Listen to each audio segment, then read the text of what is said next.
Tayo po'y pansamantaling tumindig.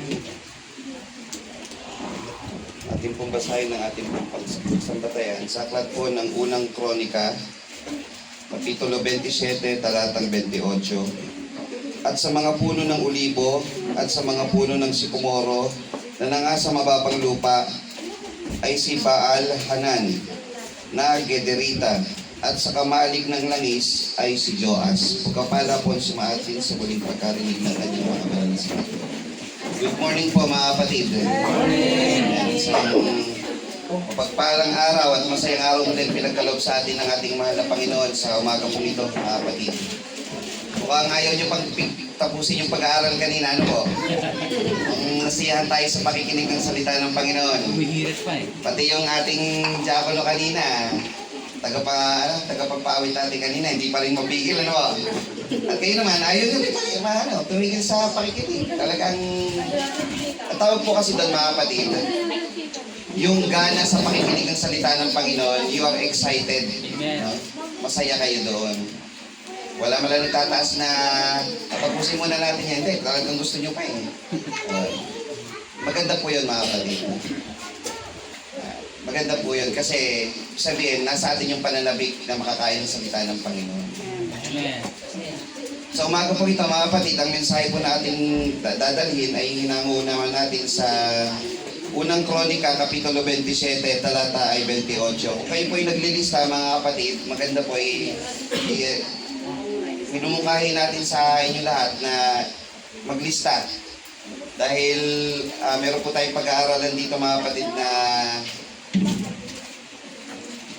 ayon po sa ating pagsambatayan, bakit tila parang kulang yung yung kaisipan. Basahin natin muli mga kapatid. At sa mga puno ng ulibo at sa mga puno ng sikomoro na nanga sa mababang lupa ay si Baal Hanan na Gederita, at sa mga kamalig ng langis ay si Joas. Ang unang tanong mga kapatid, ano yun? Ayan. Ang pamagat po natin dito mga kapatid, kukuhanin natin mula doon sa pinakahuling phrase nung talata. At sa mga kamalig ng langis ay si Joas. Ang pamagat po nito, tagapangalaga ng langis. Ito pong aklat po ng unang kronika, Kapitulo 27. Pag binasa niyo po ito ng kabuuan, makikita niyo rito yung tinatawag na division of labor sa kaharian ni David. Na sa lahat ng aspeto ng kaharian, sa economics, sa treasury, pangangalaga ng kawan, ubasan, mga kawal o yung mga mga mandirigma, sa mga bukiran, meron mga kanya-kanya po silang mga trabaho o tinatawag natin na division of labor. Parang sa Pilipinas, meron tayong tinatawag na mga gabinete. Meron sa Department of Education, Department of Public Works and Highways, na sikat ngayon. Department of Tourism, Department of Justice, Treasury, Department of Health, ayan, may kapulisan, may sundalo, may marine, may navy, may Coast Guard, ayan. Iba-ibang mga aspeto. Sa kaharian ni David, ganun din. May iba't ibang mga trabaho po dito. Ngunit ang kukunin natin dito mga kapatid yung huli. At sa mga kamalig, ang kamalig po sa English ay cellar. C-E-L-L-A-R, cellar. At sa mga kamalig ng langis ay si Joas. Pasisimulan natin mga kapatid muna, bago natin ituloy yung mensahe. Yung Joas po na nabanggit dito ay hindi po yung Joas na naghari sa Israel. Hindi rin siya yung Joas na naghari sa Huda. Hindi rin po ito yung Joas na tatay ng isa pang karakter. Hindi yung Joas na isa pa. Ibang Joas po ito. Kasi marami pong Joas sa Biblia, mga nasa 5 o 6. Itong Joas po na nabanggit dito, hindi po siya nabanggit sa ibang mga parte ng Biblia. Dito lang po siya nabanggit. Hindi po siya naging karakter sa ibang bahagi. Ang trabaho po niya, nitong Joas na ito ay doon sa kamalig ng langis. Ayan. Sundan niyo pong maigay mga kapatid. Kasi ang minsan sa tinatawag natin na pagpapalawak ng talata, napakahirap pong pahabain ng talata o palawakin Pag ang verse po ay nag-iisa lang, wala siyang kapareho na, tulad si Joas, hindi siya nabanggit sa ibang talata. Paano pahabain yun? Anong aral ang ibibigay sa atin ng talata na ito? Ang pamagat, tagapangalaga ng langis. Pangalawang punto, yung langis. Bakit sa ni David sa karyaan niya, bakit may kailangang tagapangalaga ng langis? Ibig sabihin yung langis, mahalaga. Oo. Kasi yung bukiran, alam natin eh. Pagbukiran, doon galing yung pagkain, agrikultura. Bakahan, pagkain din yun. Mga tupa. Pero yung langis, ibig sabihin, dahil siya inaalagaan o iingatan mo, tagapang-ingat ka nun, sabihin, mahalaga yung langis. Yan. Ang langis po sa Biblia, yan, marami tayong makukuhanin po ng halimbawa kung para saan po yun. Pero mamaya po natin talakayin yun. Pangatlong punto, una si Joas, pangalawa yung langis, yung cellar naman o yung kamalig. Ano ba yung kamalig? Bodega. Ang bodega ng langis po sa panahon ni David o nung mas luma pang panahon, saan nakalagay? Ha?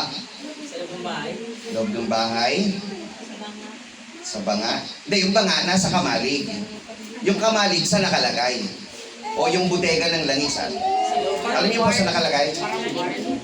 Barn.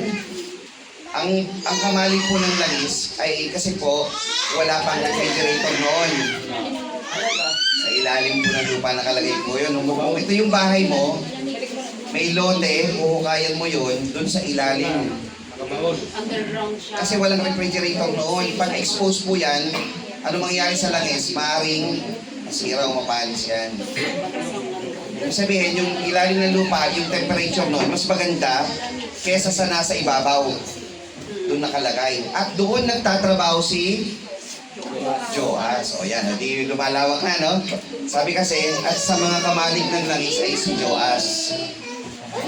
Kaya ang tema nito, bibigyan na natin. Ang tema natin, ang aral tungkol sa tagapangalaga ng langis.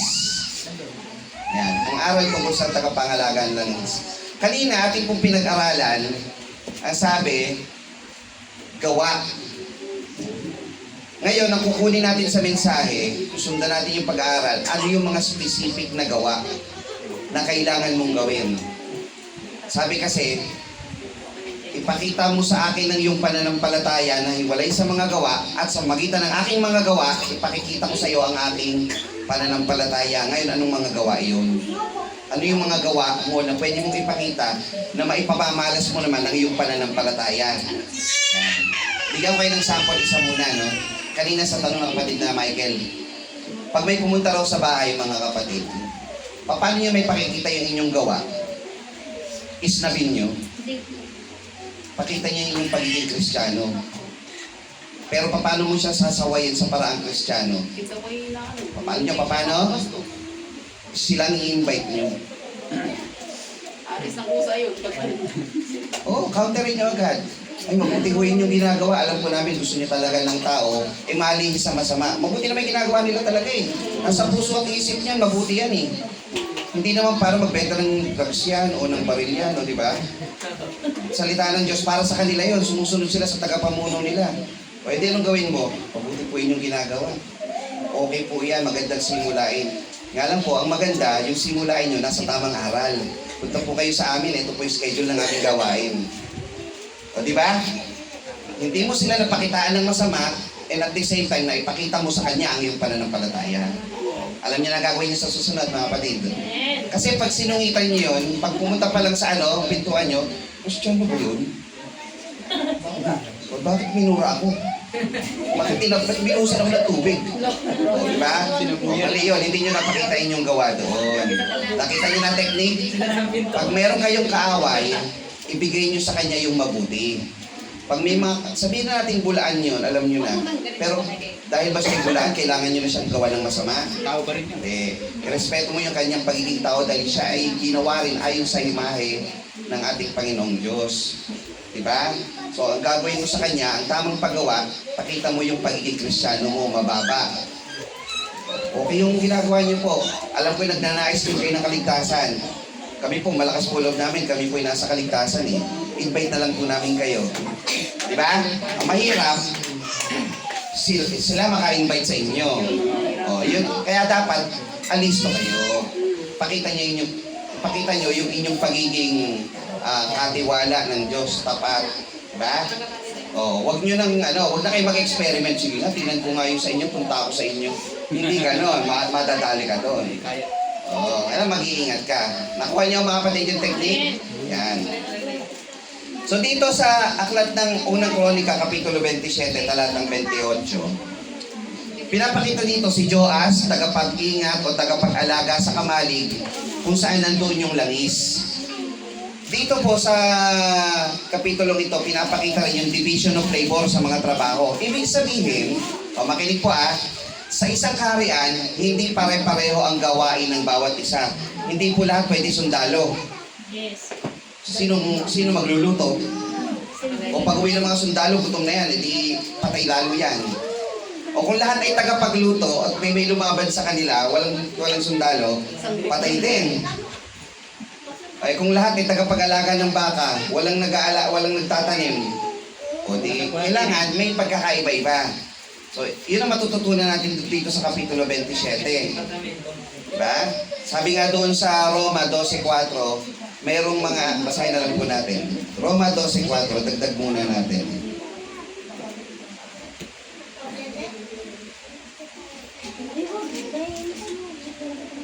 Sapagkat kung paanong sa isang katawan ay mayroon tayong maraming mga sangkap at ang lahat ng sangkap ay hindi pare-pareho ng gawain. Sa iglesia man ng Panginoon, hindi po pare-pareho ang gawain. Lahat tayo may kanya-kanyang trabaho o ministeryo. Kung yung mga kabataan sa pag-awit, pagpaparami ng miyembro, pag-invite ng mananampalataya, yung mga manggagawa, ano pong trabaho? Magpakain, mag-research, gumawa ng mga paksain para maipakain sa inyo, mapalakas yung pananampalataya natin. Kababaihan, anong mga ministeryo? Anong trabaho? Suporta. Ha?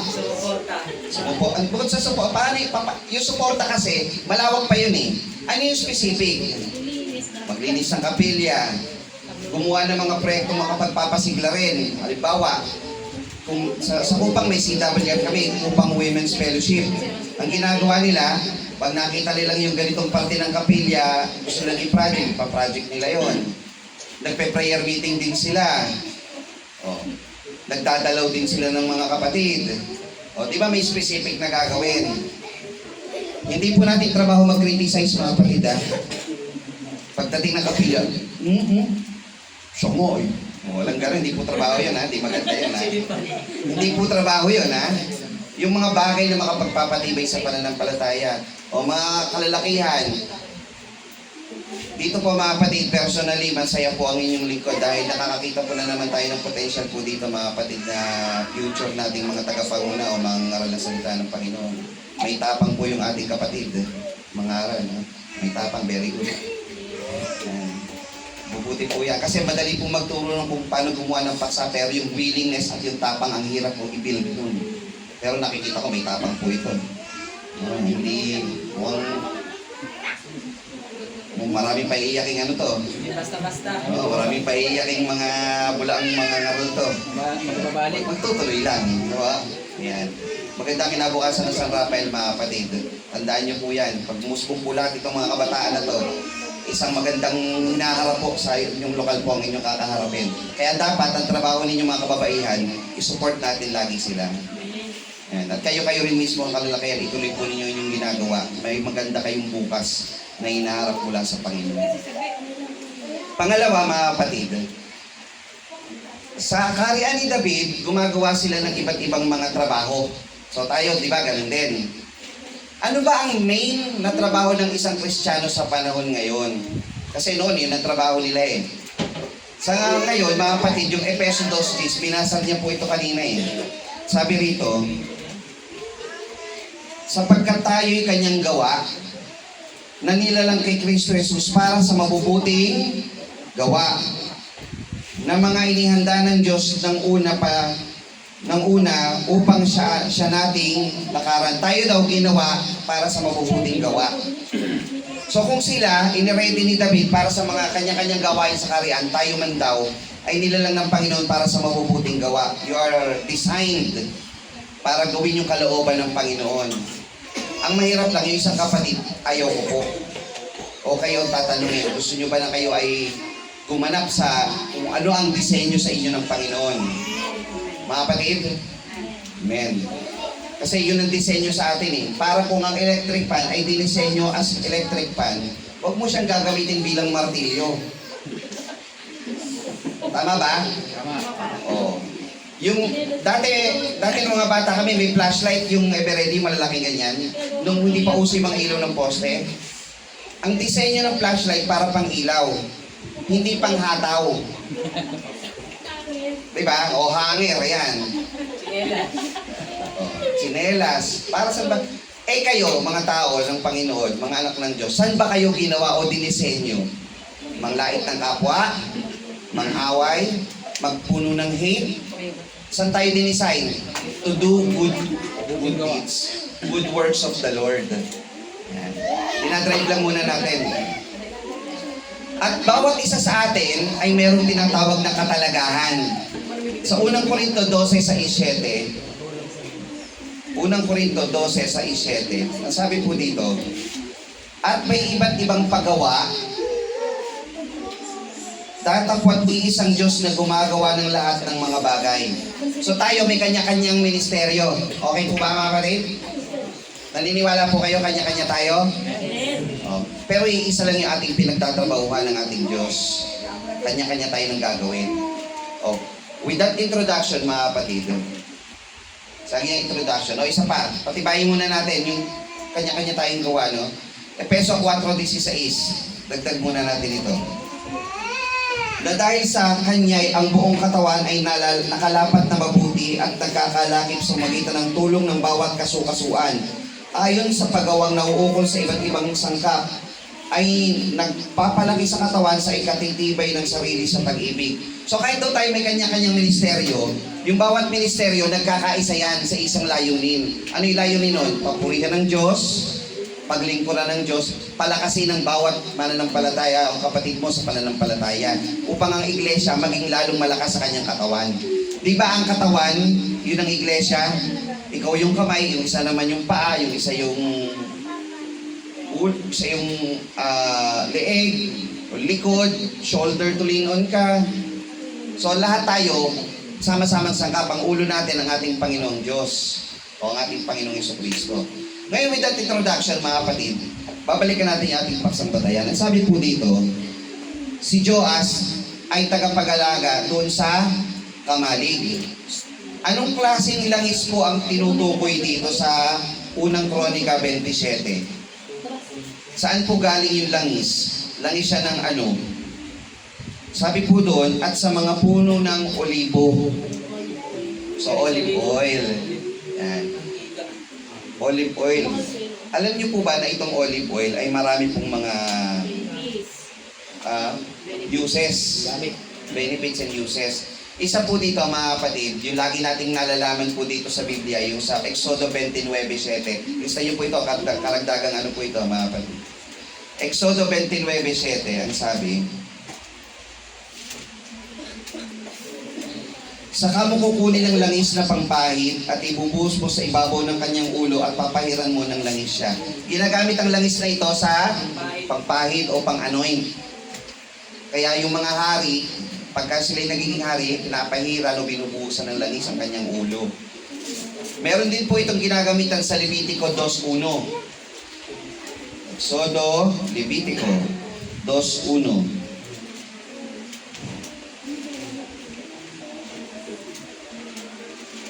Sabi po, at pagka ang sino man ay maghahandog sa Panginoon ng alay na handog na harina, ay mainam na harina ang kanyang iaalay at kanyang bubuhusan ng langis at lalagyan ng kamangyan. Saan ginagamit yung langis dito?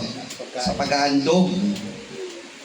So isa pang anoint, isa sa paghahandog. Exodo 27:20. Saan naman po ginagamit yung langis dito?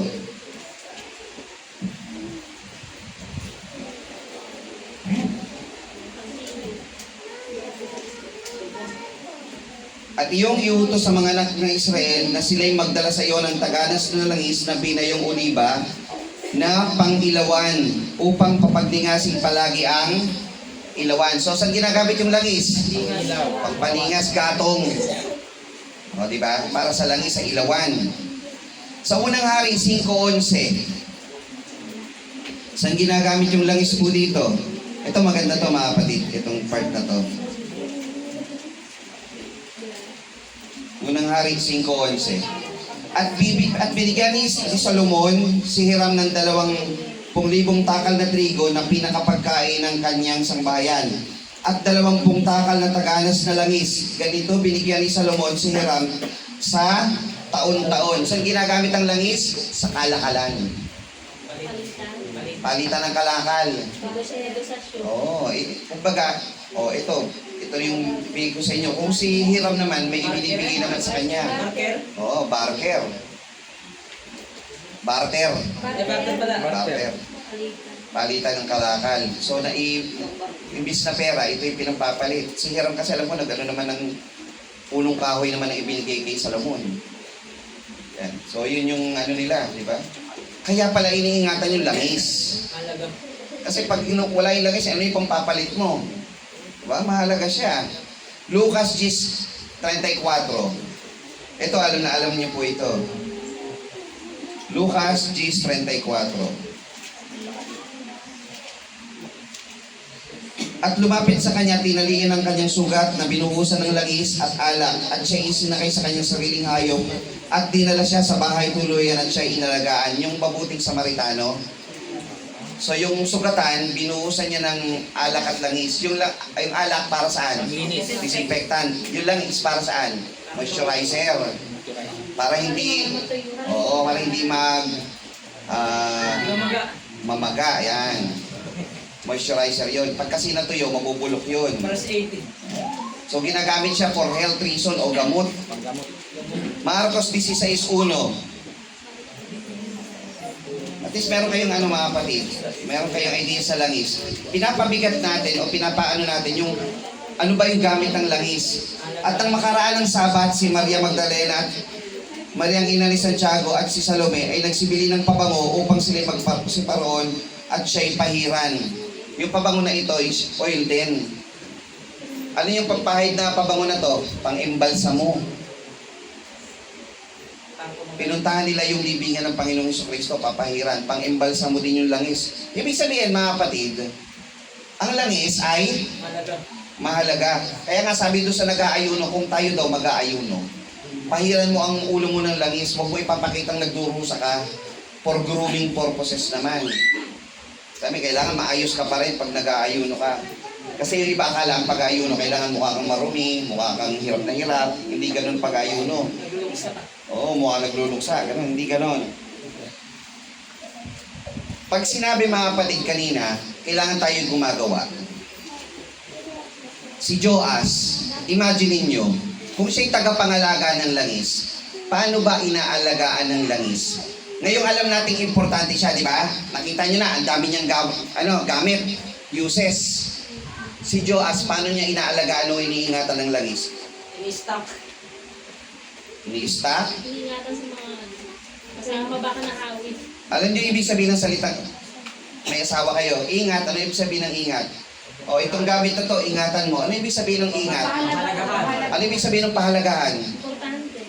Ingatan. Mahalaga. Importante ay mahalaga.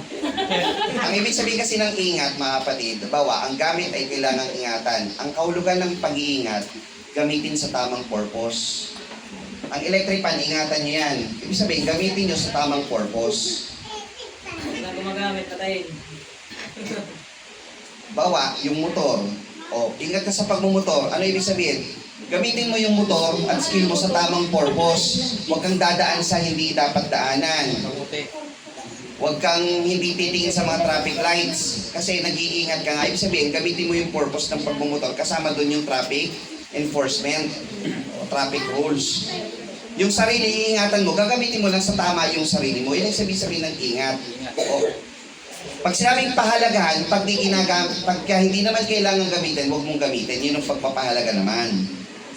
Halimbawa, electric fan, ang lamig-lamig ng panahon, o wala namang tao, alis tayo rito. Pag sinabing pahalagan yung electric fan, Ay, o patayin mo siya, huwag mo siyang iiwanan nakano. Yun yung specific. Ngayon, si Joas, paano siya nag-iingat ng langis? Una, nililinis niya yung mga lagayan. Kasi pagka yung lagayan ng langis mo marumi, baka mapasukan yung mga ano nun, mga lalagyanan nun. Contaminate. Makontaminate siya. O pamahayan ng hayop. Diba? O sa atin nga, ayaw natin iipisin yung lugar natin, lililinis natin eh. Pangalawa, inaayos natin yung bawat pwesto ng mga, kung ikaw ay tagapangalaga na langis, ayusin mo yung bawat pwesto nun. Huwag mong ipapatong yung mas malaking lalagayan sa ilalim ng mas maliit. Babagsak yun. Kailangan balanse. Diba? At pag may kukunin kang banga o lagayan ng langis, dahan-dahan ka rin. Hindi ka bara-bara. Diba? Yan ang pag-iingat. Gagawin mo yung tamang paraan na tamang dapat ginagawa doon. Kasi sa atin, napaka-broad lang ng salitang pag-iingat o pag-aalaga Pero yung specific, paano mo ginagawa? Siguro, bawat ano nun, pinupunasan niya yon. Tinitignan niya bawat takip nun kung may butas na ba. Kung may butas na, papalitan niya ng takip yon. check lahat. Oo. May first in, first out pa yon. Ito yung mga dapat maunang mailabas. Itong mga bagong gawa, dapat dun sa dulo. Pa? May mga ganun pa sila. Halimbawa, eto, may kontrata na to na dapat ito ang mabili, hindi mo dapat ibigay yan sa iba. Dahil ang dapat kumuha niyan, yung unang nakabili. Mag-inventory. Iingatan niya yun. So maraming ginagawa sa loob. Ngayon, ito yung tanong. Bakit ang mga tao noon ayaw nila yung maging tagapangalaga ng langis? Alam nyo, lahat naman trabaho mo sa kahit yung sa baka, Kasi marami responsibility. sa baka, mahina ang responsibility. Sa sundalo, mahina ang responsibility. Sa bukid, mahina ang responsibility. Hindi, pare-pareho silang mabibigat. Bakit marami noon ang ayaw doon sa cellar o doon sa bodega o sa tagapangalaga na langis?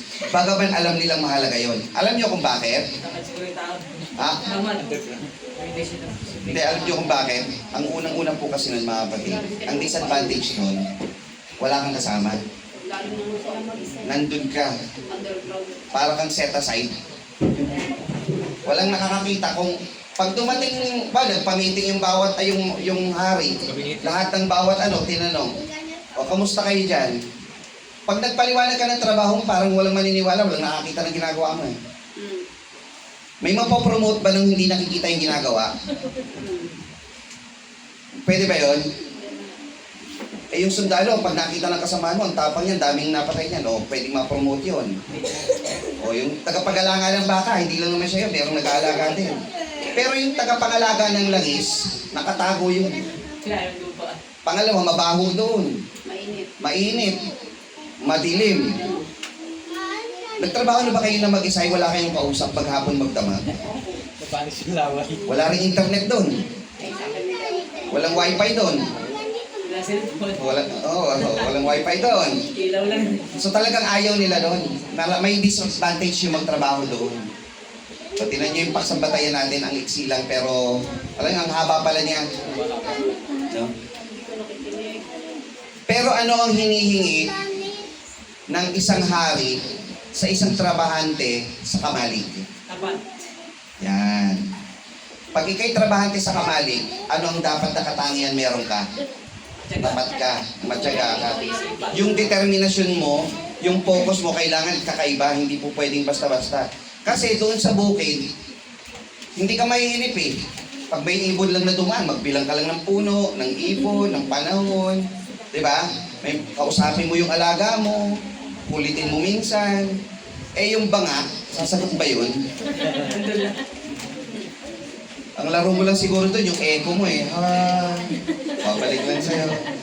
Wala ka mapaglilibangan doon, nakakainip talaga doon. Ang hinihingi sa'yo doon, yung talagang focus. Yung kahit hindi nakatingin yung boss mo, tatrabahuhin mo siya. Hindi ka maiinip kasi pag umalis ka doon at may nangyari doon at may nakapasok na iba doon, mananakawan kayo. Alam nyo namang mahalaga yun. Ginagamit sa kalakalan yun, gamot yun, ginagamit sa paglilingkod yun. So ibig sabihin, mahalaga yung langis, kailangan ng taong pupwesto ron, matindi yung determinasyon. Matindi yung focus niya. Sanay mag-isa. Tapat ka, sanay ka, kaya mong mag-isa. Ano yun, introvert. Di ba? So, hindi para sa lahat yung trabaho, no? Hindi. Sino taas ang kamay? 1 taon sa loob nun. Ikaw ang tingin mo. Sabi, kaya niyo yun doon, introvert. 1 buwan na lang, 1 buwan. Hinahatira naman kayo ng pagkain, kaya mag-alala. Yung totoo, ha? Ako hindi ako pwede rin eh. Nasusuffocate ako eh. Kakayanin. Suffocation ako eh. Gusto lang daw nito doon. Oh. Ang trabaho po ng mga kapatid, namamalagi sa kamalig. Tapat ka. Bubuhay na doon. At isa pa doon, kahit nandun ka, mapagmasid ka rin sa labas. Paano kung mamasid yung labas kung ikay nasa loob? Pag may narinig kang kaluskos, ako, baka pag natulog ako may pumasok. Kailangan mapagmasid ka rin. Seguridad. Ayan. Alam nyo mga kapatid kung bakit ang mga tao, lagay natin sa pananampalataya. Alam nyo bakit ang mga tao ayaw pumasok sa larangan ng pananampalataya? Pakiramdam nila, ang pananampalataya ay kapareho ng isang tagapangalaga ng langis. Alam nyo ba ibig sabihin ng banal? Naituro natin ito sa ibang lokal. Ano ibig sabihin ng banal? Malinis. Okay? Manal, hindi natitikaw. Saksan pa rin. Hindi natitisan. Akala nila, ang ibig sabihin ng banal ay kasing kahulugan ng perpekto o sakdal. Kaya yung ibang kapatid ayaw sabihin siya'y banal. Baka sabihin siya mayabang. Ang ibig sabihin ng banal, set aside o ikaw po ay ibinukod ng Diyos. Darisay. Kakaiba ka. Tayo kasi makasalanan eh. Hindi tayo talagang Kaya tayo, makasalanan tayo, tinubos tayo ng Panginoon para tayo maging malinis. Ibinukod ka ng Panginoon. Katulad ng Israel, siya ay namumukod tangi, bayang banal. Kaya tingnan niyo sa mga umpisa ng bawat aklat na sinulat ni Marcos, mga banal na nasa Epeso. Perpekto ba lahat yon? Pero mga banal na nasa San Rafael, sabihin mga Kristiyano, banal, ibinukod, hindi kayo kapareho nila. Bayang banal, bayang sa pag-aari ng Panginoon, tayo banal. Ang tatanggap ng mga bagay nito, kailangan banal. Ibig sabihin, ibukod kayo sa iba. Hindi kayo kapareho nila. Ibig sabihin ng banal. Bakit ayaw ng tao magbanal? Pumunta sa kabanalan. Ayoko dyan. Boring, nag-iisa lang ako dyan. Marami nang pinagbabawan. Imaiwanan yung Walang promotion dyan. Tingnan nyo yung tagapangalaga ng kamalig ha. Kunin nyo doon yung sagot. Doon pa rin siya. Bakit ayaw nila ng maging tagapangalaga ng kamalig o ng langis sa kamalig? Boring dyan. Walang promotion dyan. Bakit walang promotion? Di ako pwede gumawa ng masama dyan eh. Hindi ka nakikita. nakabuhay-buhay. Oh, tingnan nyo. Sabi, pag sinabing tapat, kahit wala yung boss mo, Magawa. gumagawa ka. Tayo ba sa panahon ngayon, nakikita ba natin si Lord? Hindi. Parang ganun ba? Alam natin, dapat nagtatrabaho tayo ng maayos. Ginagawa natin yung bawat ministeryo natin. Kahit hindi tayo nakikita ng aktwal ng Panginoon na hindi natin siya kasama. Pero nasa isip nung nagtatrabaho sa kamalig, tapat ako. Pagka hiningan ako ng report ng Haring David, kung anong ginawa ko dito, may maire-report ako. Ikaw isang Kristiyano, pag sinabihan ka ng Panginoon, anong ginawa mo nung ikaw ay nasa lupa? Anong tinrabaho mo? Paano ka naging tapat habang ikaw ay nandito? Nakukuha niyo mga kapatid? Bakit ayaw nila? Kasi pakiramdam nila boring, hindi nila alam dito pala yung masaya. Kasi may Diyos dito. Doon sa labas, wala. Hindi nila alam yun eh. Hindi nila alam kung anong satisfaction, bakit gano'n na lang ang focus ng tagapangalaga ng langis. Kasi alam niya, pagdating ng panahon, mahalaga tong hawak ko. Yung langis mahalaga. Ano ba yung langis sa panahon ngayon mga kapatid? Ang sasakyan. Ano yung langis na pinapangalagaan natin ngayon? Yung Spirit of the Lord, yung salita ng Diyos, yung pananampalataya. Wal. Hawak mo yun, pangalagaan mo yun. Kailangan ma-share mo yun. Kasi pag hindi mo inalagaan yung Spirit of the Lord na nasa iyo, paano mo siya ma-share sa kapwa mo? Pag kailangan na, may dumating sa iyo, kailangan na pala yung langis. para pagalingin siya sa kanyang sakit. Ano yung sakit niya? Sakit ng kalooban, salita ng Diyos, bigay mo sa kanya. Eh, hindi mo pala iningatan, wala ka maibibigay sa kanya. So, kailangan tagapangalaga ka lang is punuin mo ang iyong sarili ng salita ng Panginoon. Para pagdating ng panahon, nakailanganin siya dahil alam mo siya'y mahalaga, may maibibigay ka sa kapwa mo. Ngayon, ganito mga kapatid. Ang sabi doon sa unang Korinto, 16:13. Unang Korinto, 16:13. Magsipag-ingat kayo, magpakatibay kayo sa pananampalataya, kayo mga pakalalaki, kayo'y magpakalakas. Gawin ninyo sa pag-ibig ang lahat nyong ginagawa. Kung yung tagapangalaga ng langis, pinagtitibay niyo yung pagpapatong-patong siguro ng mga banga o ng malalagyan, nililinis niya yun, ayaw niyang makontaminate yun, yung ating ding pananampalataya, kailangan wag makikilos. Solid ang ating pananampalataya sa Diyos. At handang gamitin ng may-ari sa atin. Sino ba may-ari sa atin? Si Lord. So pag sinabi ni Lord, gagamitin kita anak, magamit ka sa Panginoon. Handa po ako, Panginoon. Ang langis na binigay mo sa akin ay handa pong magamit. Malinis po ito. Walang doubt sa iyo, Panginoon. Tagapangalaga ng langis. So ikalawang Tesalonica 3:4. Sabi po dito, ikalawang Tesalonica 3:4. At may pagkakatiwala kami sa Panginoon tungkol sa inyo na inyong ginagawa at gagawin naman ang mga bagay na aming iniutos. Si Pablo, sumulat siya sa mga taga-Tesalonica. Wala siya doon. Sinulatan lang niya. Halimbawa, kung may pastor na taga-ibang lokal, sinulatan taga San Rafael, ang sabi sa inyo, mga taga San Rafael, kami ay may tiwala sa inyo na inyong ginagawa ang ibinilin sa inyo. So ang Diyos, nagbibilin sa atin. Gawin natin yung ating ministeryo na tinanggap sa Panginoon. At may tiwala ang Diyos sa atin na hindi natin ito ipapagwalang bahala. Na ito'y gagawin natin. So ang Diyos, faithful kasi. Tapat ang Diyos. So tayo dapat maging tapat din sa Kanya. Na tayo'y sumusunod sa utos ng Panginoon. Huwag kayong magiging tamad. Minsan sa atin dito pa sa mga nagte-training, darating ang panahon sa inyo, makakaramdam kayo dyan.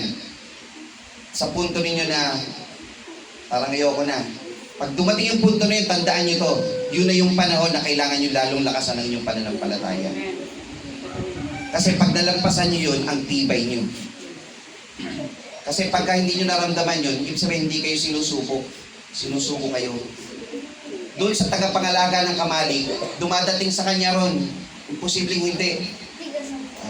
Kung kailan ba ako mag-ano rito? 6 na buwan na ako rito, wala pa ako nakakausap Questions na rin. Oo. Pag nalampasan niya yun, hindi, alam ko na yung mission ko, dito ako tinalaga ng Panginoon.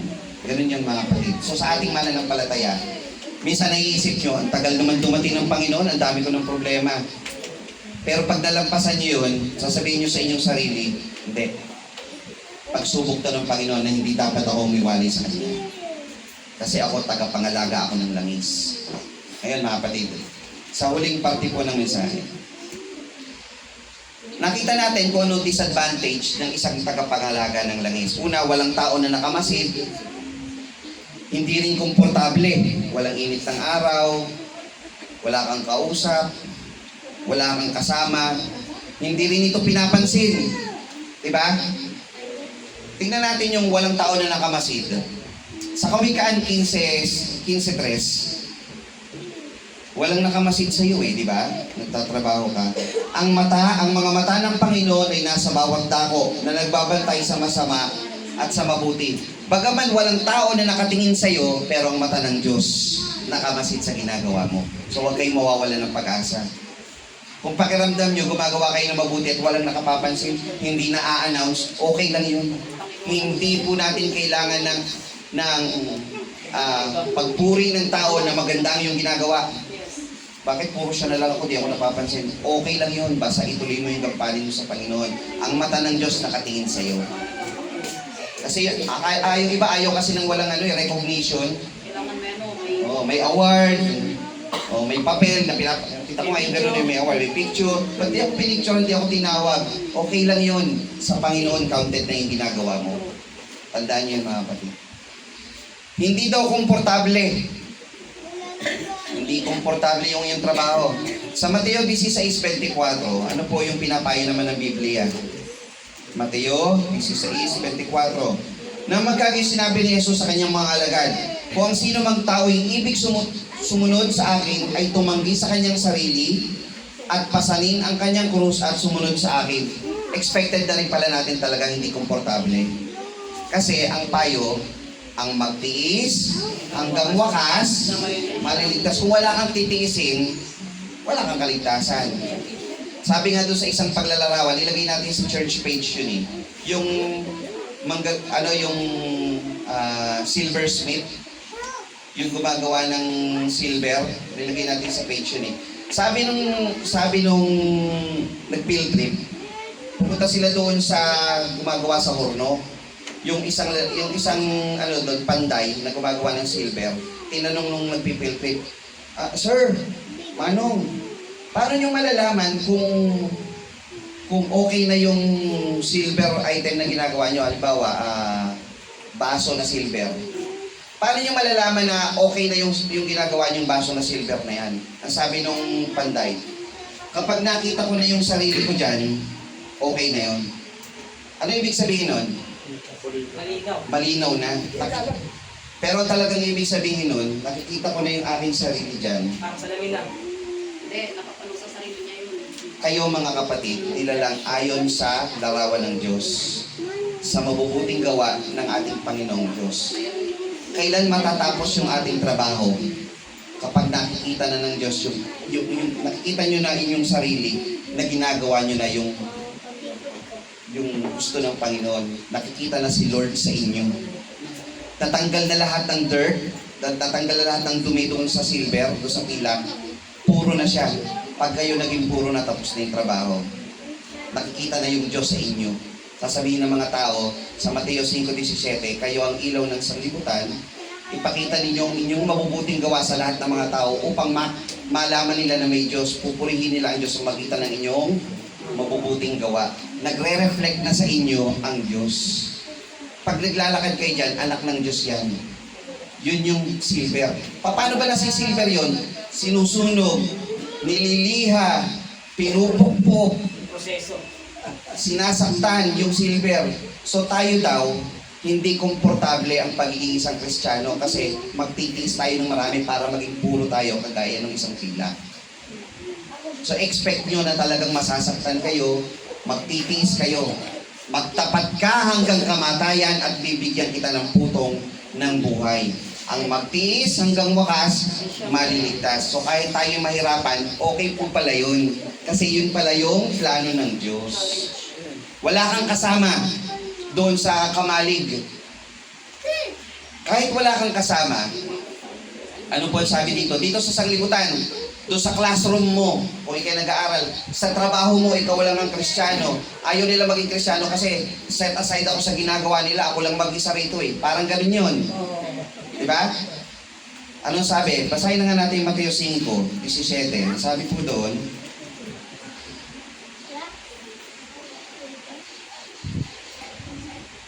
Mateo 5:16. Lumiwanag na gayon ng inyong ilaw sa harap ng mga tao upang makita nila ang inyong mabubuting gawa at kanilang luwalhati ng Ama na nasa langit. So kahit wala kang kasama, anong gagawin mo? Papagningasin mo yung ilaw mo para makita nila yung Diyos na nasa iyo. Kasi yung iba, ayoko na lang kasi sila pag nagkakatuwaan, hindi ako makasama. Hindi ako maka-join sa kanila. Oo, lagi nila boring kasama yan. Ibali na akong mag-isa. Sa langit naman ako pupunta. Kaya sa ang dami-dami nyo, masaya kayo ngayon, enjoy now, perish later. Kami, maghirap kami now, pero enjoyment later sa langit. Diba? Dahil kahit mag-isa ka, ituloy mo yung pagiging Kristiyano mo. Isa pang disadvantage ng tatrabaho sa kamalig, hindi daw ito pinapansin Hindi ito kinikilala ng mga tao. Anong payo ng Panginoon sa Mateo 10:32? Sabi po, kahit ang bawat kumikilala sa akin sa harap ng mga tao ay kikilalanin ko naman siya sa harap ng aking Ama na nasa langit. Kahit di ka pinapansin ng tao, pero ginagawa mo yung kampanin mo bilang Kristiyano at ministeryong tinanggap mo sa Panginoon, kikilalanin ka naman ng Panginoon. Hindi ka man kinikilala ng ibang tao. Pero ang Diyos nakikita ka. Proud sa'yo si Lord. Kahit yung ibang tao hindi proud sa'yo. Minsan ganun kasi. Ayan na naman si Banal. Minsan inusulto nga kami minsan pag naglalakad Oh, tigil mo na yung ganyang usapan, dadaan si Pastor. Back to action, nakalis na siya. Parang naiinsulto kayo, pero okay lang yun. Hindi naman ako sa kanila susuko Kay Lord ako sumusuko Siya ang magbibigay sa akin ng ganti, hindi naman sila Di ba? Kumbaga sa salita, hindi kayo nagpapasweldo sa akin. Si Lord ang nagbibigay buhay sa akin, hindi kayo. Di ba? Kagandahan nga lang doon, kinikilala nila akong pastor. Hindi nila ako mabastos talaga ng harapan. Pas. Ganun pa. Ano ang hinihingi sa trabaho ng isang tagapangalaga ng langis? Manatili ka sa oras ng iyong trabaho, di ba? Pag tagapangalaga ka ng langis, manatili ka sa oras ng trabaho. Lucas 12:43. Ano po sabi rito? Mapalad ang alipin na kung dumating ang kanyang Panginoon ay maratnang siyang gayon ng kanyang ginagawa. So tayo mga kapatid, kahit kaano tayo kasama noon, pero nasumpungan tayo ng Panginoon sa ngayon na ikaw ay naglilingkod, ano ang magiging ganti sa'yo? Yun bang nakaraan mo o yung present na ginagawa mo? Sa present. Ang problema ito, baliktad naman. Ang buti-buti mo noon, sumaglit ka sa masamang gawa, tapos doon ka inabot. Yun ang problema. Kaya anong ibig sabihin? Anong ibig sabihin nun? Kung tagapangalaga ka ng langis, isang taon ka nagbabantay ng cellar o ng bodega, petiks muna ako, 1 oras, labas muna ako. Doon pumasok yung magnanakaw, ginulo yung binabantayan mo ng 1 taon. Ano i-report mo? Wala. O yun ang pananampalataya. Maratnang kang gayon ng iyong ginagawa. Dapat tayo laging alert. Nagmamasid tayo sa pananampalataya natin. Sabi dun sa 2 Timoteo 4:7, simulan at tapusin natin ang ating trabaho. 2 Timoteo 4:7, datapwat itakwil mo ang katang masama at walang kabuluhan at magsanay ka sa kabanalan. So kung nasimulan niyo yung kabanalan mga kapatid, dito na tayo magtatapos.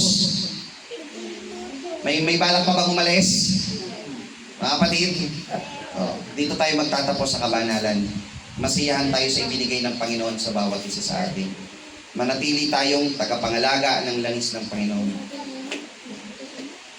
Pagsunod sa utos ng Diyos sa Pilipos 2:12, ano po yung hinihingi pa ng isang tagapangalaga ng langis? 2:12. Kaya nga mga minamahal ko, kung paano ang inyong mga pagsunod ay hindi lamang sa harapan ko, kundi bagkus pa ngayong ako'y wala, ay lubusin ninyo inyong gawain sa inyong sariling pagkaligtas na may takot at panginginig. Si Pablo, sinulating taga Pilipos, sabi, kasi si Pablo nasa Pilipos dati, di umalis na siya. Nung umalis na siya, sinulatan niya yung taga Pilipos, ngayong ako'y hindi niyo nakaharap. Ibig sabihin, nung kaharap ni Pablo yung taga Pilipos, maganda ginagawa ng taga Pilipos. At kahit ako hindi nyo nakaharap, kailangan tinutuloy nyo pa rin yung inyong paglilingkod sa Panginoon. Kayo ba mga kapatid, pag Lunes, naglilingkod pa rin kayo sa Panginoon? Baka ang paglilingkod at pagsamba ay linggo lang. Pagkaharap nyo ang inyong mga kamanggagawa. Ang ibig sabihin, yung integrity nyo at inyong loyalty, yung faithfulness nyo, nasa Panginoon. In every days of your life, lingkod ka ng Diyos. Hindi ka namimili ng araw. Wala namang nakatingin Okay lang naman siguro to, hindi po. Kahit ako'y hindi nyo nakaharap. Sabi rito, kaya nga mga minamahal ko kung paano ang inyong laging pagsunod na hindi lamang sa harapan ko, kundi pagkus ngayong ako'y wala, ay lubos ninyo ang gawain ng inyong sariling pagkaligtas na may takot at panginginig. Ibig sabihin, takot ako kay Lord, ayokong masalisihan ako ng masama. Tama po ba mga kapatid? So in every day of your life, in every hour of your life, in every minute of your life, you are a son of God. Anak ka ng Diyos, anak ka ng Hari. Ikaw ay may takot ka kay Lord. Bakit? Pag may takot, gagawa ka ng masama, takot ako kay Lord eh. At panginginig. Panginginig pa. Pagka parang iniisip mo pa lang, hindi dito, galit Lord. Tama ba? Dapat ganun yung iniisip mo pag gagawa ka ng masama eh. O pag may pumasok na tukso, dapat ang nasa isip mo, delikado. Kahit walang kapatid, nakikita naman ako ni Lord. Nanginginig ka sa takot sa Panginoon upang mawala ka sa paggawa ng masama. At mananatili ka doon sa kaligtasan ibinigay sa iyo ng Panginoon. Sa Juan 14:15, ito po yung huling talata bago po yung ating paksang batayan. Paano natin magagawa ang lahat ng mga bagay na ito? Yung pagiging tagapangalaga ng langis. Ano yung ating laging pinaka sa isang appliances o mga gadgets dyan, ang importante dyan, battery, di ba? Yung power source. Pag wala yun, hindi gagana yung mga items mo, no? Mga gadgets mo, power source. Sa 14:15, ito yung ating power source din, eh. Tingnan niyo po ito. Kung ako'y inyong iniibig, ay tutuparin ninyo ang aking mga utos. Ang power source mo, yung pag-ibig ng Diyos. Pag nasa isip mo lagi, iniibig mo ang Diyos, kaya mong gampanan ang lahat ng iniutos ng Panginoon sa iyo. Ibig sabihin, pagka hindi mo na magawa, baka hindi ka na nananangan sa pag-ibig mo sa Diyos. Baka yung kaya ka nalalamig, nalilimutan mo na mahal ka ng Diyos at dapat mahalin mo siya. Kaya mo ito gagawin, hindi dahil sa iniutos sa'yo ng pastor. Hindi ito mo gagawin dahil nakakahiya sa kapatid mo sa pananampalataya. Hindi mo ito gagawin dahil iyon yung dapat mo lang gawin. Gagawin mo ang ministeryo mo dahil iniibig mo ang Diyos. Gagawin mo ito dahil mahal ka ng Diyos at iniibig mo siya. Kung ako'y inyong iniibig, tutuparin niyo ang aking mga utos. So, ang magpapalakas sa pananampalataya mo para gawin na manatili ka dun sa bodega, sa cellar, sa kamalig, mahal ako ni Lord. May gantimpala ako pag nalampasan ko at nagawa ko yung trabaho ko na nakuha sa Panginoong Diyos. Mahal ko ang Panginoon. So, palagay nyo, si Joas, babalikan natin yung ating paksang batayan. Ano ang nagbibigay sa kanya ng lakas ng loob upang gampanan yung trabaho niya sa loob ng kamalig? Yung pagmamahal niya, yung pag-ibig niya. Kasi dito siya inilagay ni David, iniisip niya may gantimpala dito. So tayo mga kapatid, dito tayo inilagay ng Panginoon sa gampanin ng paglilingkod. Mahal tayo ng Diyos. Pag may problema naman, nandiyan naman ang Panginoon para sumuporta sa atin. Diba? Naniniwala kayo? Okay. So dapat maging tapat tayong tagapangalaga ng langis. Sabi po doon sa ating paksang batayan, at sa mga puno ng ulibo at sa mga puno ng sigumoro na nasa mababang lupa ay sibalhanan. So sa ibang mga kapatid natin, ito yung trabaho nila.